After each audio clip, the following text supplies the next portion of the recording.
Hello খালকাটা মাদারিদের দেশ, কি অবস্থা তোমাদের? হ্যাঁ, কেমন আছো তোমরা?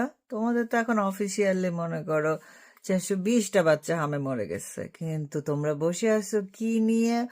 তোমাদের ফেভারিট, তোমাদের ফেভারিট করিনা কয়সন নিয়ে।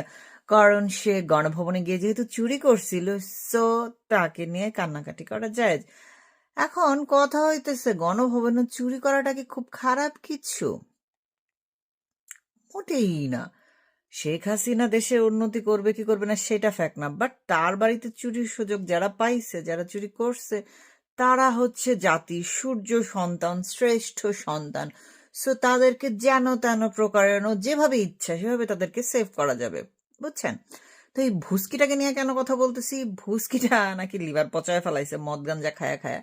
সরি, গাঞ্জা খেলে লিভার পচায় না, মদ খায়া খায়া পচায় ফেলাইছে, লাইক আওয়ার বেজি।